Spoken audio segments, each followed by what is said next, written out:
নমস্কার বন্ধুরা, good morning. স্বাগত জানাই আবার আমার একটা নতুন ব্লগ ভিডিওর সাথে। তো কেমন আছেন আপনারা? আশা করছি ভালো আছেন। আমি কিন্তু খুব ভালো আছি, সেটা অবশ্যই আপনাদের ভালোবাসায়। তো সকাল হয়ে গেছে, ঝটপট করে আমি এখানে করে নিচ্ছি এই যে বেগুন ভাজা।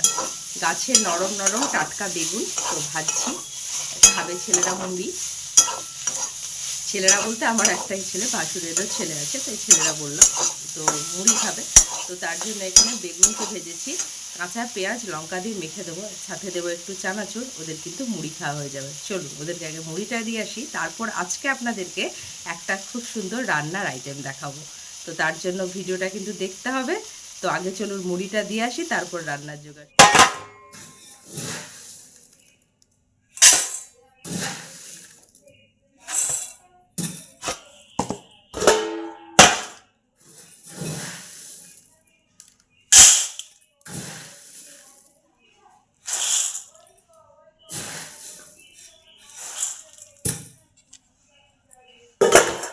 তো এই যে দেখুন, বেগুনটাকে পেঁয়াজ লঙ্কা করে কত সুন্দর করে রেখেছি ওদেরকে খেতে দেবো বলে। এটা খেতে বেশ ভালো লাগে। বলুন, যারা খেয়েছেন তারা তো জানেন, যারা খাননি একবার খেয়ে দেখবেন না, খুব ভালো লাগবে। গরম ভাত দিয়েও যেমন ভালো লাগে, মুড়ি দিয়েও ভালো লাগে, আবার রুটি দিয়েও ভালো লাগে, আবার লুচি দিয়েও কিন্তু খেতে ভালো লাগবে। মানে এটা এমন একটা জিনিস। যেই রান্নাটার কথা বলেছিলাম যে আপনাদের সাথে একটা রেসিপি শেয়ার করব, সেই রান্নাটা নিয়ে চলে এলাম। ছেলেদেরকে মুড়ি টুড়ি খেতে দিয়ে চলে এসেছি রান্নার দিকে। তো এখানে দেখুন, যে রান্নাটা করব তার জন্য কিন্তু মূলত লাগবে একটু কুমড়ো ডাঁটা। তার জন্য কুমড়ো ডাঁটা কেটেছি অল্প পরিমাণ, নিয়েছি একটু আলু, সেটাও কেটে নিয়েছি, নিয়েছি বিচা কলা, এটা হচ্ছে আজকের রান্নার শো স্টপার। আর রয়েছে বেগুন, তবে এর সাথে আর দু চারটে কেটে দেব, ঠিক আছে।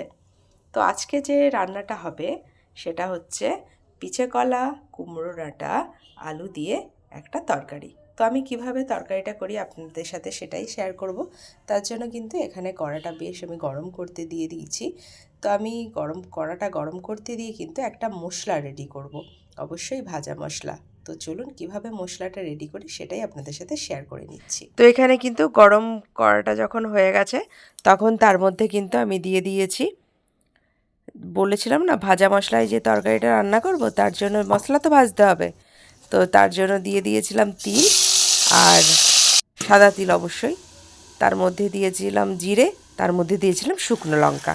তো ওগুলো ভালো করে সুন্দর করে ভেজে একটু ঠান্ডা করে নেব। ঠান্ডা করার পর আমি কিন্তু মিক্সিতে গুঁড়িয়ে নেব। তারপরে কি করেছি, কড়ার মধ্যে তেল দিয়ে পাঁচফোড়ন, তেজপাতা, শুকনো লঙ্কা দিয়ে একটু সুন্দর গন্ধ যখন বেরিয়ে গেছে তখন আলু, বেগুন, বিচা কলা, যা যা সবজি আর কি, কুমড়োটা সব কিছু কেটে রেখেছিলাম সেগুলো দিয়ে ভালো করে নেড়ে চেড়ে জল দিয়ে দিয়েছিলাম। জল দেওয়ার পর চাপা দিয়ে দিয়েছিলাম। চাপা দিয়ে সুন্দর করে এই তরকারিটা কিন্তু আপনি যতভাবে বেশি চাপা দিয়ে দিয়ে রান্না করবেন তত কিন্তু সুন্দর গায়ে গায়ে হবে, আর তত খেতেও টেস্ট হবে। যাই হোক, এখানে কিন্তু ঘাটা ঘাটা মতো হয়ে যেতে আমি দিয়ে দিচ্ছি আর একটু হলুদ। যেহেতু আলু ভাজার সময় একটুখানি দিয়েছিলাম হলুদ, তো আর দিইনি।